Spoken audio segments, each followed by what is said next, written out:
बिस्मिल्लाहिर्रहमानिर्रहीम अल्हम्दुलिल्लाहि वकफ़ा व सलामुन अला इबादिहिल्लज़ीना इस्तफ़ा। दुरूद भेजिए मोहम्मद वाले।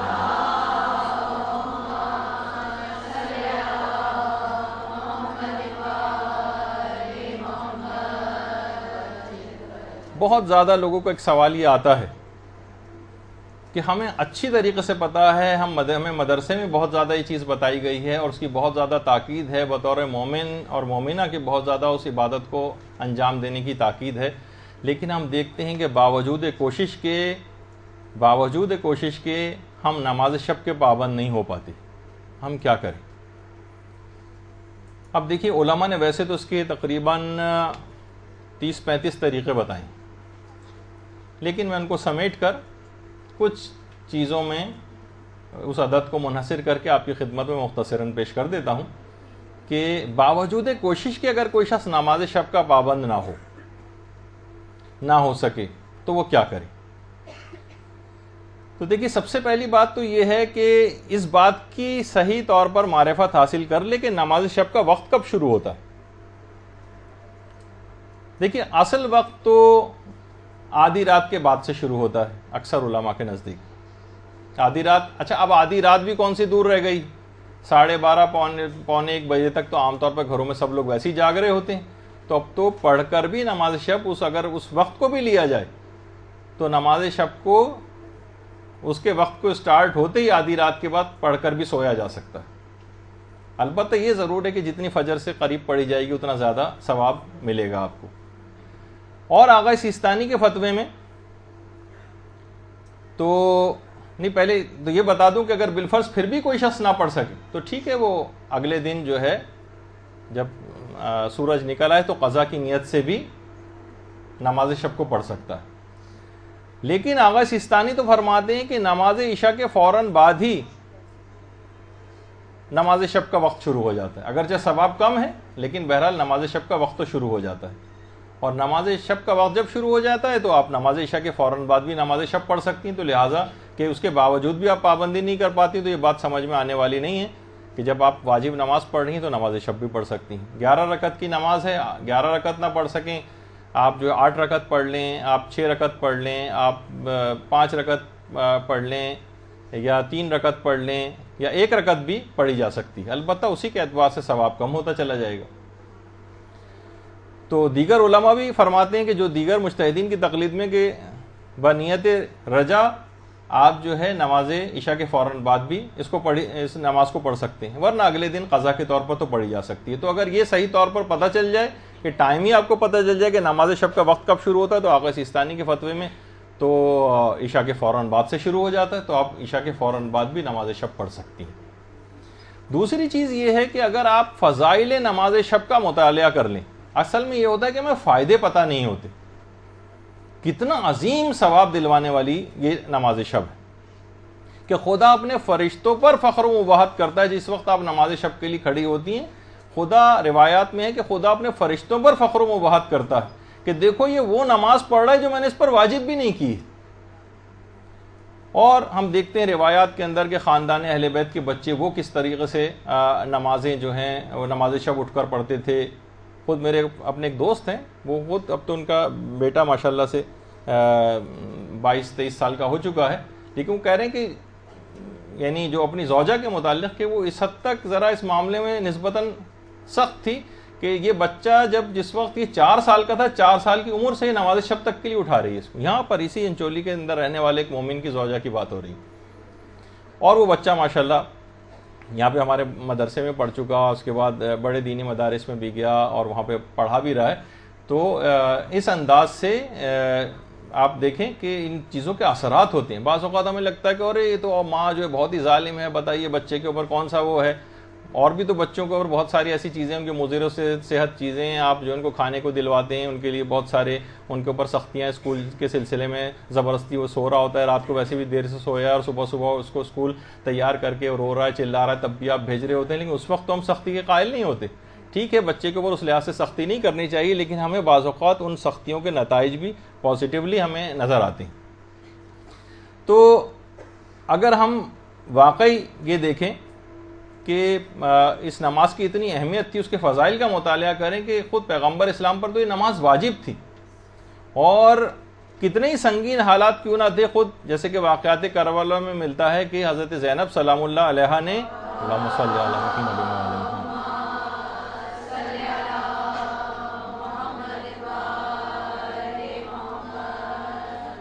भी पूरे सफ़र असीरी में भी इस नमाज को फरामोश नहीं किया। तो अगर हम फ़ज़ाइल का मुताला कर लें तो ख़ुद ब खुद दिल हमारा राग़िब होगा कि हम नमाज शब उठकर पढ़ें। फिर उसके बाद अगर हम सहर खेज़ी के फ़ज़ाइल की मारिफत हासिल कर लें, ये बहुत ही अहम तरीन चीज़ है। और जो शख्स भी, उलमा कहते हैं, सैर व सलूक के मनाजिल तय करना चाहता है, परवरदिगार की तरफ बुलंद होना चाहता है, क़ुर्ब परवरदिगार हासिल करना चाहता है, जन्नत को बहुत आराम से हासिल करना चाहता है, उसके लिए ज़रूरी है कि वो सहर खेज़ी करे। और सहर खेज़ी के मायने हैं नमाज फ़जर से 2 घंटा पहले उठना, जो कि हमारे सोने का टाइम होता है, वो असल में उठने का टाइम है। तो बहरहाल सहर खेज़ी के भी अगर फ़ज़ाइल की मारिफत हासिल कर ली जाए, इसके फ़ायदे आप पढ़ें किताबों में, जो हम पुरानी सीनियर तालिबात को तो अक्सर व बेशतर बता चुके हैं दुरूस में, नई तालिबात के हवाले से उनको जो बाद में लेक्चर्स होंगे उसमें भी चीज़ें आएंगी। तो सुबह सवेरे उठने के जो हर तरह का रिस्क तकसीम होता है, रिस्क को लोग समझते हैं कि शायद ये पैसों वैसों या माली एतबार से नहीं, हर तरह का तौफ़ीक़ात का रिस्क तकसीम होता है सुबह के वक्त। यानी जितनी आप सुबह उठकर और इंसान जागेगा तो मालो दौलत के अलावा और तमाम इल्म भी जो है तौफ़ीक़ात के अंदर और रिस्क के अंदर शामिल है, हर तरह की चीज़ें इसके अंदर आ जाती हैं, रिस्क का वसी मफ़हूम है। अच्छा, फिर उलमा ये फरमाते हैं कि एक तरीक़ा ये भी हो सकता है कि आप दिन में ज़्यादा सोने से इज्तिनाब करें। दिन में ज़्यादा सोने से इज्तिनाब, दिन में अक्सर आप घंटों घंटों के लिए सो जाती हैं, फिर रात को देर तक जागती रहती हैं, उसके बाद सोती हैं तो नमाज फ़जर के लिए आँख नहीं खुल पाती, तो इस वजह से भी लोगों की नमाजें जो हैं वो मिस हो जाती हैं, नमाज शब। तो दिन में ज़्यादा सोने से इज्तिनाब किया जाए। और उलमा अगला तरीक़ा बताते हैं कि अगर दाएँ पहलू के बल सोया जाए, लोग कहते हैं भाई हम तो करवटें बदलते रहते हैं, तो जो ख्वाबों की गुफ्तगू आई थी एक जो सीनियर तालिबात के लिए उस ताबीर के हवाले से, तो उसके अंदर भी था कि दाएं करवट सोएं। तो उसके अंदर भी ये बात हुई थी कि पहले आप दाएं करवट से इब्तदा करें, फिर एक और थोड़ी देर बाद करवट बाई ले लें, और उसके बाद फिर दोबारा दाएं करवट लेके फिर आप उसी के अंदर सो जाएं, कोशिश करें। तो इस तरह ज़रा करवटें लेके और अंगड़ाइयाँ वगैरह लेके जो बिस्तर पे होता है वो वाली भी ख्वाहिश पूरी हो जाएगी, और बहरहाल दाएँ पहलू के बल भी सोया जा सकेगा। तो जो दाएँ पहलू के बल सोता है उसके मुताबिक मिलता है कि उसको नमाज शब के लिए उठना बहुत आसान हो जाता है। अच्छा, इसी तरह से अगर कोई शख्स बावजू होकर सोने की आदत डाले, उसके लिए भी नमाज शब के लिए उठना आसान है। यानी पाको पाकीज़ा हालत में सोना, बावजू होकर सोना, इसकी जब भी आप आदत बना लें थोड़े दिन तक तो आप देखेंगे ज़रा आपको परेशानी होगी, लेकिन उसके बाद ऐसी आदत हो जाएगी कि बग़ैर वज़ू के सोना आपके लिए मुश्किल हो जाएगा। तो बावजू होकर सोना। इसके अलावा उलमा फरमाते हैं कि तमाम गुनाहों से, ख़ास तौर पर झूठ से अगर आप इज्तिनाब करें, क्योंकि रिवायात में आया कि झूठ बोलने वाला नमाज शब से महरूम हो जाता है। अच्छा, अब एक सवाल आयतुल्लाह सिस्तानी से भी पूछा गया कि हम बहुत से ऐसे झूठ बोलने वाले हम तो रह रहे हैं ना उनके साथ, वो नमाज शब भी पढ़ रहे हैं और झूठ भी बोलते हैं, जबकि हम रिवायात में पढ़ते हैं कि झूठ बोलने वाला नमाज शब से महरूम होता है। ये क्या वजह है? तो आगा सिस्तानी ने कहा कि इसकी बहुत सी वजूहात हो सकती हैं। हो सकता है कि जिसे आप झूठ समझ रहे हो वो झूठ ना हो, वो तोरिया कर रहा हो।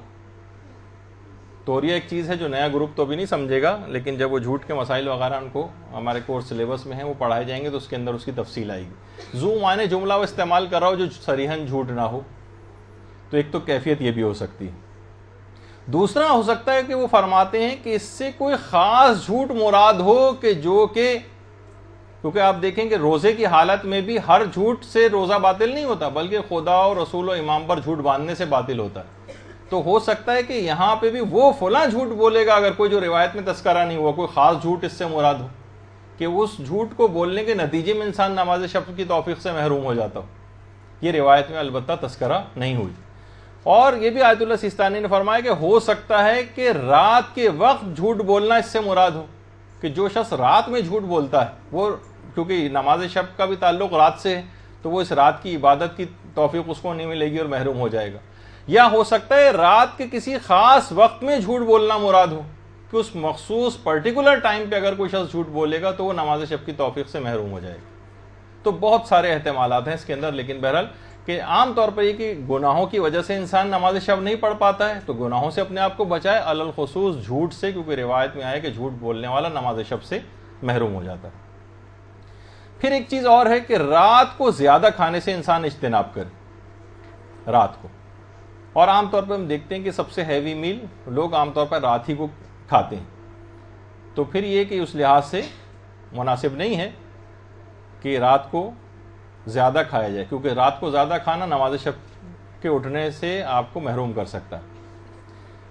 कुछ उलमा ये भी फरमाते हैं कि सोते वक्त इंसान भारी लिहाफ व कंबल इस्तेमाल ना करे अगर वो उठना चाह रहा है, क्योंकि भारी लिहाफ और कंबल वो आपको मज़ीद सुलाए रखेगा, इसको इज्तिनाब करें इससे। इसके अलावा हलाल रोज़ी ये नमाज शब को उठाती है। मशकूक माल या हराम माल, अगर ऐसी किसी की जॉब के ऐसे ज़राए हैं उसके अंदर ऐसा हराम शामिल हो जाता है जिस पे बहुत ज़्यादा तवज्जो देने की ज़रूरत होती है, कि मसलन हम कोई प्राइवेट जॉब कर रहे हैं और उसके जो टाइमिंग्स हैं उस पर हम नहीं पहुँचे हैं और उसके बाद पूरी हम मसलन सैलरी लें, तो सैलरी का उतना हिस्सा, सारे मुज्तहिदीन के फतावे हैं कि उतना हिस्सा उसका लेना वो हराम हो जाएगा आपके लिए, और वो हराम माल जब आपके जिस्म के अंदर जाएगा तो आपके वो तमाम असरात रखेगा, आपकी तौफीक़ात को सल्ब करेगा। तो फ़कत रिज़्क़ हलाल खाएं, उससे भी आप नमाज शब के लिए उठते हैं। इसके अलावा उलमा फरमाते हैं कि अच्छा अलार्म क्लॉक जो है वो आप खरीदें बाकायदा। आप ऐसा कि जिससे बहुत से होती है ना, बटरन करके एक आवाज़ बजती है, पूरा मोहल्ला तक उससे उठ जाता है। यानी कोशिश करें, एक तो ये कि बहुत म्यूज़िकल किस्म के होते हैं जिससे मज़ीद अच्छी नींद आने लगती है, वो ना हो, बल्कि इस किस्म के हों। और बल्कि मैंने शायद सीनियर क्लास जो है बैठी हुई उसको बताया भी था कि मेरे अपने एक दोस्त थे कि जो कि नमाज फ़जर के लिए उठने में बड़ी परेशानी होती थी, बहुत गहरी नींद होती थी और हमेशा अलार्म बंद करके सो जाते थे। तो उन्होंने ये किया था, बाकायदा एक पिंजरा ख़रीदा था, उस पिंजरे के अंदर अलार्म क्लॉक रखा था, फिर उसकी चाबी किसी ऊपर 2 छत्ती पे जाके रखी थी, और इतना तेज़ बजता था कि पहले वो जाते थे, चाबी उतारते थे, पिंजरा खोलते थे, उसके बाद वो बंद करते थे उसको, फिर कहीं जाके उनके उस दौरान नींद गायब हो चुकी होती थी। बहरहाल मुख्तलिफ तरीक़े हैं इसके। तो अच्छा अलार्म क्लॉक ख़रीदना, ये भी नमाज शब के लिए आपको उठाएगा। हल्की फुल्की सी आवाज़ों वाले, म्यूज़िकल आवाज़ों वाले, इनसे शायद काम ना बने। उसके बाद उलमा फरमाते हैं कि अगर आप सिरहाने कुछ अपने पानी रखें, जैसे ही आपकी आँख खुले और फ़ौरन पानी छींटे अपने चेहरे के ऊपर डाल दें, तो आपकी नींद और सुस्ती गायब हो जाएगी। कुछ तो देखिए, इतनी बड़ी सादत हासिल करने जा रहे हैं। एक एक नमाज शब के 70 फ़ायदे एक ही रिवायत के अंदर इमाम ने बयान किए। कितने ज़्यादा सवाब वाली चीज़ें हैं, कैसे हम इसको मैदान क़यामत में जाके पता चलेगा कि अफसोस नमाज शब के पाबंद ना हो सके और इतना बड़ा अजर मुकाम लोग नमाज शब के ज़रिए हासिल कर गए। तो पानी कुछ सिरहाने रखें और जैसे ही आपकी आँख खुले फ़ौरन उसमें हाथ डुबो के अपने चेहरे पे छींटे मार लें, उससे आपकी सुस्ती दूर हो जाएगी, नमाज शब के लिए उठना आसान हो जाएगा। फिर उलमा फरमाते हैं कि इब्तदा नमाज शब के लिए कम रकात से शुरू करें और तदरीजन बढ़ाएं। 1 रकत से शुरू करें, पढ़ती नहीं 1 महीने तक 1 रकत। 1 रकत कुछ भी नहीं, सिर्फ अलहम्द पढ़नी है, रुकू सिजदा तशहुद सलाम, नमाज ख़त्म। 1 रकत, फिर उसके बाद 3 रकतें कर दें, फिर 5 कर दें, फिर इस तरह 7, फिर 9, फिर 11, इस तरह से अपनी जो है आप बढ़ा सकती हैं। और फिर इंशाल्लाह जब आदत हो गई तो फिर आप खुद ही देखेंगे कि आपको उसके बगैर मज़ा ही नहीं आएगा सोने में। अच्छा, तदरीजन उसको बढ़ाएं, इब्तदा कम रकात से करें और फ़ौरन नहीं कि अगले दिन से आपने बढ़ानी शुरू कर दी, नहीं, पाबंद हो जाए। 1 महीने तक करती रहें आप ऐसी 1 रकत, और फिर तदरीजन उसको स्लोली एंड ग्रेजुअली बढ़ाती जाए। अच्छा, अगर आप नमाज शब के लिए ना उठ सकें तो अगले दिन क़ज़ा ज़रूर पढ़ें उसकी। नहीं उठे, ठीक है, दिन में किसी वक्त आपने क़ज़ा पढ़ ली, अगले दिन क़ज़ा के तौर पर भी नमाज शब पढ़ी जा सकती है। तो इस तरह से ये होगा कि आपको गिल्टी के भाई नमाज शब तो मुझे पढ़नी ही पड़ी, तो क्यों ना मैं उसके जो वक्त है उसी के अंदर पढ़ लूँ। रात ही को मुझे पढ़ लेनी चाहिए थी, 2, 4, 5, 10, 20, 30 दफ़ा होगा, उसके बाद खुद ब खुद आपको रात के वक्त नमाज शब अदा पढ़ने की आदी हो जाएंगी, तो क़ज़ा की तरफ फिर नहीं जाएंगी। कुछ उलमा फरमाते हैं अगर आप नमाज शब के लिए ना उठ सकें तो अपने नफ्स को शरई सज़ाएँ दें। शरई सज़ाएँ, मसलन अगर वाकई आप बहुत सिंसियर हैं इस काम में, आप मन्नत मान लें कि अगर मुझसे नमाज शब क़ज़ा हुई तो मैं अगले दिन रोज़ा रखूँगी, या अगले किसी दिन में रोज़ा रखूँगी। या मसलन अगर एक नमाज शब मेरी एक दिन क़ज़ा हुई तो मैं 500 रुपये सदका दूँगी। और जब आप देखेंगे अरे 500 रुपये बहुत ज़्यादा सदका देने पड़ रहे हैं, तो खुद ब खुद दूसरी तीसरी दफ़ा के बाद आप नमाज शब की पाबंद हो जाएंगे। या मसलन कोई और सख्त काम करने के लिए, अब यानी जो शरई सज़ाएँ हैं, एक वक्त का खाना नहीं खाऊंगी मैं, गर्मियों में मसलन ठंडा पानी नहीं पीऊँगी मैं, सुबह की चाय नहीं पीऊँगी, कोई भी ऐसी चीज़ जो आप अपने लिए कर सकती और आप वाकई फिर आपके नफ्स आपको मजबूर करेगा भाई नमाज शब पढ़ लो, कम से कम चाय तो मिल जाए सुबह के वक्त। तो बहरहाल एक तरीक़ा ये भी है अपने नफ्स को शरई सज़ाएँ देना, गैर शरई हराम सज़ाओं की तरफ नहीं जा रहा मैं, जो शरई सज़ाएँ। और एक और चीज़ उलमा ये फरमाते हैं कि लोग एक दूसरे को नमाज शब पढ़ने के लिए कायल करें। जो नमाज शब पढ़ता है वो अपने दोस्तों से, अपने अजीज़ व क़ारिब से, रिश्तेदारों से, बुजुर्ग बच्चों से पूछे, बेटा तुम नमाज शब क्यों नहीं पढ़ते हो? तुम्हें पता नहीं तुम तालिब इल्म हो, नमाज शब पढ़ने से हाफ़ज़ा कवी होता है, नमाज शब पढ़ने से इल्म की इस्तेदाद पैदा होती है, नमाज शब पढ़ने से ये होता है वो होता है, सवाब फ़ायदे गिनवाएं, उसको सहूलियात और आसानियाँ बताएं कि एक रकत तुम पढ़ सकते हो तो एक रकत पढ़ने में कह रहे, नमाज शब चलते फिरते भी पढ़ी जा सकती। लेने जा रहे हैं ब्रेड और डबल रोटी वगैरह खरीदने, बच्चे को भेजा, जाओ नमाज शब पढ़ते हुए जाना, रस्ते में रुकू सिजदा आँख के इशारे से करे, आराम से नमाज शब पढ़े, मोटरसाइकिल पे गाड़ी में चलाते हो तो नमाज शब पढ़ी जा सकती। तो लोगों को कायल करना चाहिए एक दूसरे को, क्यों नहीं पढ़ते हो, बहुत आसान है। और जब फिर लोग इसके वो देखेंगे वाकई इसके बुजुर्ग इसमें बोलेंगे, मसला ये कि लोगों ने बोलना छोड़ दिया। अच्छा, फिर उसके बाद अगला तरीका कि नमाज शब के लिए उठाने में लोग एक दूसरे से ताउन करें। आप क्यों अपनी किसी सहेली से नहीं कहती हैं कि भाई रोज़ाना हर वक्त तुम 20 मैसेज तुम करती हो, तुम मुझे फ़ोन करती हो, तुम नमाज शब के वक्त पे मुझे क्यों नहीं उठा देती? आप ऐसी दीनदार जो आपकी सहेलियां, उनको आप ताकीद कर सकती हैं, किसी रिश्तेदार को कह सकती हैं कि भाई मुझे नमाज शब के लिए ज़रूर उठाना, फ़ोन करो मुझे, मैं हर सूरत में उठना चाहती हूँ। लोग एक दूसरे को उठाएं, फ़ोन करें, एक नेकियों में एक दूसरे से ताउन की कैफियत पैदा हो, तो इससे क्या होगा, नमाज शब के लिए उठना आसान बनाया जा सकेगा। और अगला तरीका जो उलमा ने बयान किया है वो याद मौत जो है वो तौफीक नमाज शब का सबब बनती। मौत के मुतालिक ज़्यादा से ज़्यादा अपनी मालूमात को बढ़ाएं, मौत के मुतालिक ज़्यादा से ज़्यादा कैफियत। ख़ुद हमारे उस्ताद मोहतरम मौलाना सादिक हसन साहब क़िबला बहुत ज़्यादा मौत के ऊपर गुफ्तगू फरमाते थे, और अभी तक उनकी कोशिश ये होती है कि वाकई वो एक ऐसा ज़िक्र है कि हर शख्स को उस कैफियत से गुज़रना है, हर शख्स के लिए वो बहुत तासुर रखता है, उसके अंदर मुतासिर होता है वो शख्स उन तमाम बातों को सुनकर। तो बहरहाल कोशिश ये करें कि ख़ुद यहाँ पे जो सीनियर तालिबात हैं उनके भी यहाँ पर मौत की पूरी सीरीज़ मरहलेवार जो हो चुकी है उसकी DVDs वगैरह भी अवेलेबल हैं, वो भी लेके सुन सकती हैं। तो मौत की याद जो है वो नमाज शब के लिए आपको तौफीक का सबब बनती। और इसी तरीके से रोज़ाना सोते वक्त अपना मुहासिबा करना, इंसान मुहासिबा करे कि भाई तुम्हारी ज़िंदगी का मकसद है, तुम तेज़ रफ्तारी के साथ मौत की तरफ बढ़ते चले जा रहे हो और इतने अहम तरीन मुस्तहब की तरफ तुम्हारी तवज्जो नहीं, तुम नमाज शब नहीं पढ़ते हो। अपने आप को इंसान मुहासिबा करे तो 2-4 दफ़ा इस तरह से अपने आप को बुरा भला कहेगा, तो उसके बाद हफ्ते 1.5 हफ्ते के बाद खुद ही उसका दिल राग़िब होने लगेगा कि मुझे इस इबादत को अंजाम देना शुरू कर देना चाहिए, चाहे वो कम रकात से इब्तदा करें लेकिन शुरू तो हो जाएगी कम से कम। इसी तरह उलमा फरमाते हैं कि अगर दिन में इंसान बहुत ज़्यादा हंसी मजाक कर रहा है या लाहव लाइब के अंदर मसरूफ़ है या मौसीकी और गाने वगैरह सुन रहा है, तो उससे भी नमाज शब की तौफीक सल्ब हो जाती है। बहुत ज़्यादा हंसी मजाक करना, बहुत ज़्यादा लाहव लाइब के अंदर मसरूफ़ रहना, क्योंकि ये तमाम चीज़ें दुनिया की तरफ माइल करती, जबकि नमाज शब आखिरत की तरफ माइल करती। तो जितनी हुब्बे दुनिया बढ़ती चली जाएगी इन तमाम कामों के करने के नतीजे में, उतना नमाज शब से इंसान गाफिल होता चला जाएगा। तो कोशिश ये करें कि मौसीकी, टीवी की आवाज़ को बार बार म्यूट करने की जो है वो आदत डालें, मौसीकी कानों के अंदर ना जाए, गानों की आवाज़ें कानों के अंदर ना जाएं और अच्छी आवाज़ें कानों में जाएं, तो फिर ये नमाज शब की तौफीक मिलेगी। और जब एक दफ़ा तौफीक आपको मिल जाए, उलमा फरमाते हैं अगर आप नमाज शब पढ़ने लगें तो आप शुक्र परवरदिगार अता करें, ला इन शकरतुम ला अज़ीदन्नकुम। जब आप शुक्र करते हैं तो परवरदिगार नेमतों में इजाफा करता है। अभी आपको तौफीक मिली थी ना नमाज शब की, आपने पढ़ी, अब आपने शुक्र खुदा अंजाम दिया कि मैंने परवरदिगार शुक्र है कि मैंने नमाज शब मैंने पढ़ी है, तेरा मैं शुक्र अदा करती हूँ, तो परवरदिगार अपनी इस नेमत में इजाफा करेगा और आपको बार बार तौफीक़ात मिलेंगी नमाज शब पढ़ने की। तो इस तरह खुद ब खुद आपकी तवज्जो होती चली जाएगी नमाज शब की जानिब। इसी तरह से उलमा ये भी फरमाते हैं कि सोने से पहले के जो अज़कार हैं इनको आप पढ़ने पर मुदावमत करें, यानी हमेशा पढ़ें। कुछ सोने से पहले कितने सारे अमल हैं, अमलियात हैं जो कि बाकायदा वो खुद इस बात का सबब बनते हैं, वो दुआएं, वो आमाल, वो सूरे, वो आयात जो सोने से पहले पढ़ी जाती, वो 6 आयात जो ख़ास तौर पर आयतुल्लाह जवाद मलकी तबरेज़ी जो इमाम खुमैनी के इरफानियत के उस्ताद थे, उन्होंने कहा कि इन 6 आयतों को सोने से पहले पढ़ने से मैंने आइमा मासूमीन की ज़ियारत का शरफ़ हासिल किया। अल्लाहुम्मा सल्ली अला मुहम्मद व अला मुहम्मद।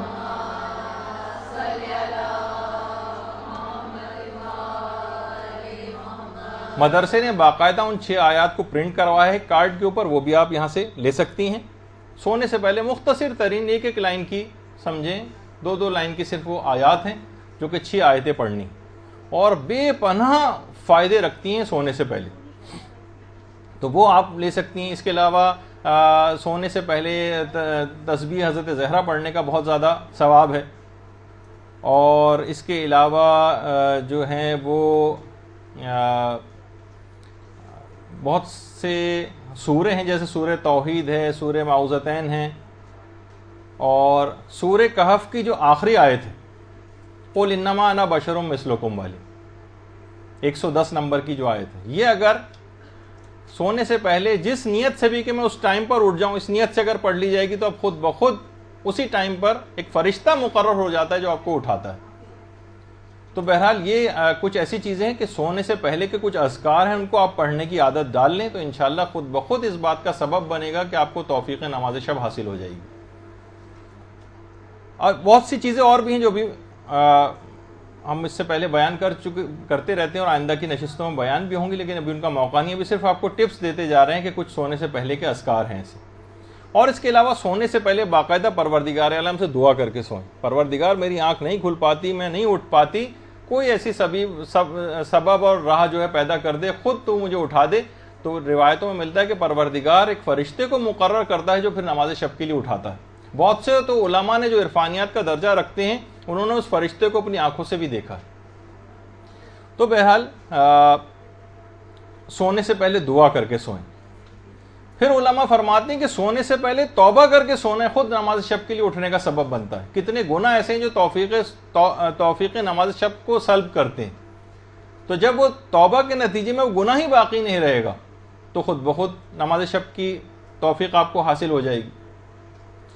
अच्छा, क्या आखिर ऐसी चीज़ करें कि हमारे तो बहुत ही ज़्यादा गुनाह, तो तौबा, हकीकी तौबा, तो उसके लिए बहरहाल एक अमल भी बताया गया कि जो छोटा सा अमल है लेकिन सवाब बहुत अजीम है। पैगंबर फरमाते हैं कि जो शख्स कहे सुबहान अल्लाह व बिहम्दिही, खुदा उसके लिए 10 लाख नेकियां लिखता है, 10 लाख गुनाह मिटाता है, उसके 10 लाख दरजात बुलंद करता है, और जो ये जिक्र ज्यादा करेगा अल्लाह उसको और ज्यादा अता करेगा। इलालुश शराय में शेख सदूक ने लिखा।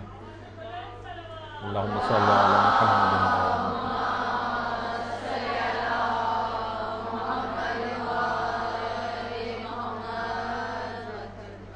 तो जब 10 लाख गुना परवरदिगार आलम मिटा रहा है और कई दफा आप दिन में इसको पढ़नी सुबहान अल्लाह व बिहम्दे, कितनी देर लगेगी? वैसे एक दफा पढ़ने से ये फायदा है, तो कई दफा पढ़ने से इंशाल्लाह सारे गुनाह माफ होते रहेंगे। और सोने से पहले भी इसको कर लें तो क्या होगा, जब वो गुनाह ही बाकी नहीं रहेगा कि जो नमाज शब की तोहफा को की जो तौफीक है उसको सल्ब किए हुए है, तो खुद ब खुद आप नमाज शब की तरफ रागिब हो जाएंगे। और बच्चों के सिलसिले में भी है कि बच्चों को बचपन ही से नमाज शब का आदी बना देना चाहिए। कम से कम 1 रकत नमाज शब पढ़ने की तो आदत डलवा दें, और बहुत ज़्यादा इनको ज़्यादा रकात 11-11 रकात पढ़ने की तरफ भी ना ले जाएं, जो आजकल असल में अमूमी लिहाज से मैं बात कर रहा हूँ। ऐसा ना हो कि वो मुतनफ़िर हो जाएं, नमाज वाजिब भी पढ़नी बच्चों को इतनी मुश्किल हो जाती है चेजाए का, इतनी सख्ती उनसे करवाएं। तो बहरहाल जो आम घराने हैं जिनके अंदर बहुत ज़्यादा दीन इतना राइज नहीं है घरों के अंदर, वो अगर इब्तदा करना चाहें तो बच्चों को फ़कत 1 रकत नमाज शब पढ़ने की, वो भी नमाज इशा के फ़ौरन बाद ही पढ़ लें, रात वात को या फजर से पहले उठाने की इतनी ज़रूरत नहीं। तो फिर उम्मीद है कि अभी से जो शख्स अपने बच्चों को इस तरह से आदी बना देगा, फिर आगे चल के तदरीजन इसमें इजाफा होता जाएगा। बच्चा एक दफ़ा आदी हो जाए तो फिर सारी ज़िंदगी छूटेगी नहीं नमाज शब उससे।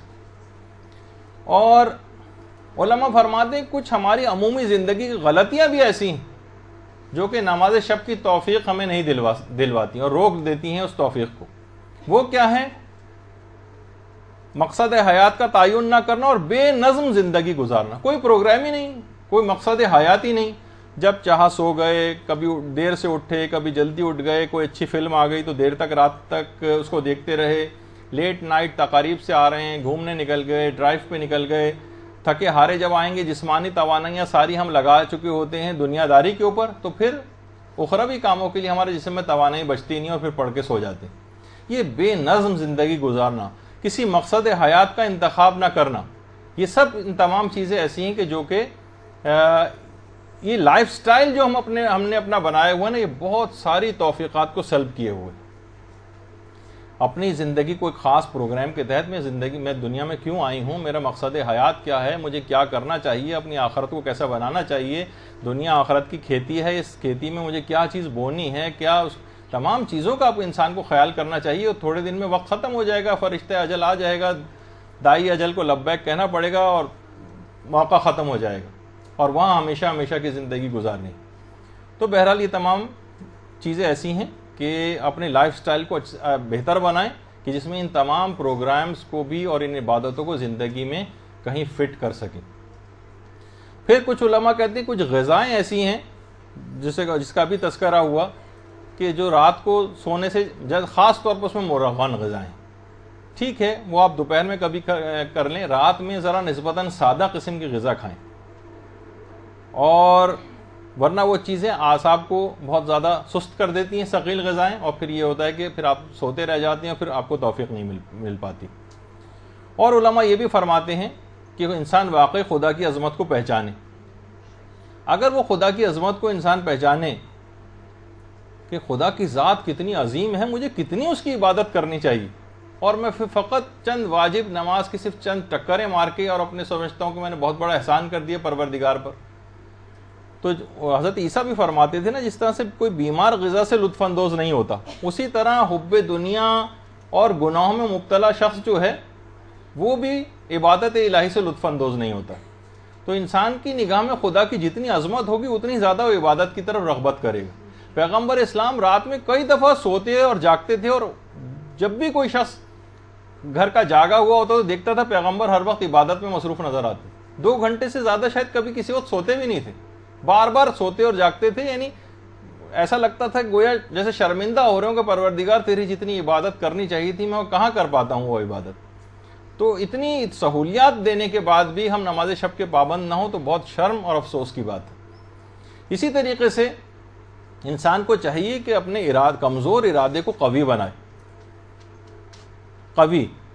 और सबसे ज़्यादा ये जो 2 मौके ऐसे हैं, जैसे नमाज फजर के वक्त अक्सर क़ज़ा हो जाना या नमाज शब का ना पढ़ पाना, ये कमज़ोर इरादे की वजह से तो होता है। और सबसे बड़ी वजह जो कमज़ोर इरादे की है, जो उससे पहले भी कई क्लासेस में आ चुकी है, वो ग़िना और मौसीकी है। जो इमाम खुमैनी फरमाते थे कि इससे ज़्यादा कमज़ोर करने वाली इरादे को कोई और चीज़ नहीं। वो इतनी दफ़ा आपके कानों में, जो घरों में जिस तरीके से टीवी अब 24 घंटे खुले रहने लगे हैं, कोई नहीं भी सुन रहा हो तो कम से कम एक आवाज़ तो आती रहे। अब इस वजह से सन्नाटे को दूर करने के लिए टीवी हर वक्त ऑन रखा जाता है, तो खुद ब खुद वो तमाम असरात आपके कान के ऊपर और आपकी रूहानियत के ऊपर मुरतब होते हैं, जो उन हराम आवाज़ों को सुनने की वजह से आपके अंदर जो आवाज़ें जा रही हैं वो आपकी बहुत सी तौफ़ीक़ात को और इरादों को सल्ब करते हैं। और एक दफ़ा भी उलमा कहते हैं कि 1 महीने तक भी अगर आपने नफ्स पर ज़बरदस्ती करके नमाज शब का इसको आदी बना दिया तो हमारे दिमाग में बाकायदा एक बायोलॉजिकल क्लॉक होता है, वो सेट हो जाएगा। जैसे बहुत से लोग जो मखसूस औकात पे उठने के आदी हैं, तो बहुत से लोग जो आदी हो जाते हैं वो किसी अलार्म क्लॉक के बगैर भी उनकी खुद ब खुद आँख खुल जाती है। 1 महीने तक भी अगर आपने खुद को नमाज शब का आदी बना लिया तो वो बायोलॉजिकल क्लॉक खुद ब खुद मखसूस टाइमिंग्स पे आपको उठा देगा। और उलमा फरमाते हैं कि आज तक कोई भी शख्स हमने ऐसा नहीं देखा जो मकामात आलिया पर फायज हुआ हो परवरदिगार की तरफ और वो नमाज शब और सहर खेजी का आदी ना हो। यानी लाजमी उसका लाजिमा है, उसका एलिजिबिलिटी क्राइटेरिया ही है परवरदिगार की तरफ कि वो सहर खेजी ज़रूर करता होगा और नमाज शब का आदी होगा, वरना वो भूल जाए कभी बुलंद मुकाम हासिल नहीं कर सकेगा। तो नमाज शब को कहा जाता है सवाल मुनकिर व नकीर का जवाब है। ये कब्र और क़यामत में इंसान की मोनिस है और ये एक नूर है जो मोमिन और आतिश जहन्नुम के दरमियान एक हिजाब बन जाएगा। और ये मीज़ान अमल को भारी करने वाली चीज़ है और पुले सरात से इंसान को इंतहाई तेज़ रफ्तारी के साथ निकाल कर ले जाने वाली चीज़। और ख़ुद दुनिया में भी नमाज शब के बेतहाशा फ़ायदे हैं, रिस्क में इजाफ़ा, उम्र में इजाफ़ा और बीमारियां दूर होती हैं और हर खैर व बरकत को नाजिल करने का सबब बनती, और ना जाने कितने बेशुमार नमाज शब के फ़ायदे होंगे। तो बहरहाल अभी 2-3-4 सवालात और भी थे जिनका मुझे जवाब देना था, लेकिन इस वक्त मेरे सामने घड़ी मौजूद है कि टाइम बिल्कुल उसका ख़त्म हो गया है। तो इंशाअल्लाह जो हमारी आइंदा की जो नशिस्तें होंगी उसके अंदर हम पूरी कोशिश करेंगे कि मज़ीद सवालात के जवाब भी आते रहें, और अगली दफ़ा से तो एक नए मौजू के ऊपर बाकायदा हमारी गुफ्तगू शुरू हो जाएगी। वसल्लल्लाहु अला मुहम्मदिन व आलिहि तय्यबीन अत्ताहिरीन। दरूद भेजिए।